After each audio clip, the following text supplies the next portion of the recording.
Hello friends, welcome back to our channel. అందరూ ఎలా ఉన్నారు? అందరూ బాగున్నారా? ఇవాళ నేను మీ ముందుకు మరో మంచి స్టోరీని తీసుకొచ్చాను. ఇవాళ స్టోరీ ఏంటి అంటే, చెల్లెలి కోసం ప్రేమని వదిలిన అక్క. ఒక అక్క తన ప్రేమని, తన జీవితాన్ని, తన సంతోషాన్ని కూడా వదిలేసి చెల్లెలి భవిష్యత్తు కోసం పోరాడితే ఈ కథ చూసిన తర్వాత ప్రతి అక్కకి సెల్యూట్ చేస్తారు. ఫ్రెండ్స్, ఎండ్ వరకు అయితే చూడండి, స్టోరీ చాలా బాగుంటుంది. ఇక లేట్ చేయకుండా స్టోరీలోకి వెళ్ళిపోదాం పదండి. ఒక చిన్న గ్రామం. అక్కడ రాములమ్మ అనే మహిళ తన ఇద్దరు కూతుర్లతో జీవిస్తుంది. పెద్ద కూతురు సీత, చిన్న కూతురు లక్ష్మి. సీత చాలా మంచిది, అమ్మకు సహాయం చేస్తూ పొలాల్లో పనిచేస్తుంది. లక్ష్మి మాత్రం బాగా చదువుతుంది. వాళ్ళ నాన్న చిన్నప్పుడే యాక్సిడెంట్లో చనిపోతాడు. ఆ రోజు నుండి సీతే ఆ ఇంటికి అండగా నిలుస్తుంది. ఒకరోజు స్కూల్ ఫీజు కట్టలేక లక్ష్మి ఏడుస్తుంది. అమ్మా లక్ష్మి, ఎందుకు ఏడుస్తున్నావు? అక్క, నేను చదువు మానేస్తా, నేను చదువుకోను. అదేంటమ్మా, ఎందుకు అలా అంటున్నావు? నువ్వు పెద్ద ఆఫీసర్ అవ్వాలి, నా జీవితం పోయినా పర్లేదు. నేనున్నాను కదా, నువ్వు బాధపడకు. నీ ఫీజు సంగతి నేను చూసుకుంటాను, నువ్వు మంచిగా చదువుకో. అదే గ్రామంలో రాజు అనే అబ్బాయి సీతని ప్రేమిస్తాడు. రాజు మంచి మనసున్నాడు. సీత వస్తుంది కదా, ఇవాళ ఎలాగైనా తనతో మాట్లాడాలి. సీత, నీతో మాట్లాడాలి, ఒక్క నిమిషం ఆగవా? ఏంటి రాజు, ఏం మాట్లాడాలి? నువ్వు ఆగు, నేను చెప్తాను. ఆగాను, సరే చెప్పు ఇప్పుడు. సీత, మనం పెళ్లి చేసుకుందామా? కానీ సీత ఇలా అంటుంది, నా చెల్లెలి చదువు పూర్తయ్యే వరకు నాకు పెళ్ళి వద్దు, నన్ను క్షమించు రాజు. సరేలే, వద్దనైతే చెప్పలేదు కదా, వెయిట్ చేద్దాం.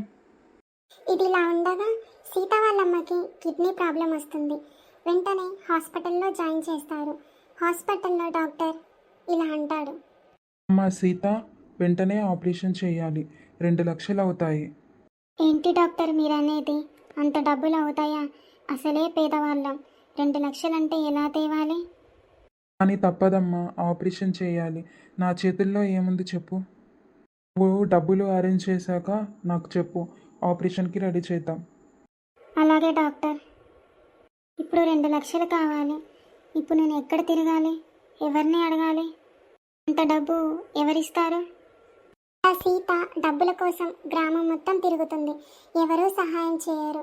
చివరికి తన పెళ్లి కోసం దాచుకున్న బంగారం అమ్మేస్తుంది.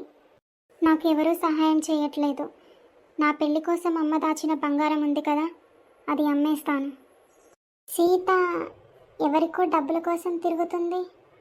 ఎవరి కోసం తిరుగుతుంది? తప్పుదారిలో పడింది. ఇలాంటి మాటలు గ్రామంలో మాట్లాడుకుంటూ ఉంటారు. కానీ అవి సీత చెవిన పడినా సైలెంట్గా వెళ్ళిపోతుంది. విషయం తెలిసిన రాజు సీతతో మాట్లాడడానికి తన దగ్గరికి వెళ్తాడు. రాజు వచ్చి, సీత, ఎవరు నమ్మినా నమ్మకపోయినా నిన్ను నమ్ముతున్న సీత అని రాజు సీతతో ఇలా అంటాడు. కానీ సీత, నన్ను మర్చిపో రాజు అని ఏడుస్తూ అక్కడి నుండి వెళ్ళిపోతుంది. ఈ లోపల లక్ష్మి చదువు పూర్తి చేసి సిటీకి వెళ్తుంది. సీత మాత్రం ఇంట్లో పనులు, అమ్మ ఆరోగ్యం, అప్పులు ఇవన్నీ చూసుకుంటూ ఒంటరిగా జీవిస్తుంది.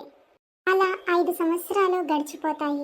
5 సంవత్సరాల తర్వాత గ్రామానికి పెద్ద కారు వచ్చి ఆగుతుంది. ఇది చూసిన అందరూ షాక్ అవుతారు. ఏంటి, మన ఊర్లోకి ఇంత పెద్ద కారు వచ్చిందా? ఎవరై ఉంటారు అక్క? ఇంత పెద్ద కారు మన ఊర్లోకి రావడం నేను ఇదే మొదటిసారి చూస్తున్నా. ఆ కారులో నుండి ఐఏఎస్ ఆఫీసర్గా లక్ష్మి దిగుతుంది. ఇప్పుడు ఆ గ్రామం మొత్తం క్లాప్స్ కొడుతుంది లక్ష్మిని చూసి. అబ్బో, ఇలా ఉండేవాళ్ళు ఎలా అయ్యారు? ఇప్పుడు లక్ష్మి పెద్ద ఐఏఎస్ ఆఫీసర్ అయింది.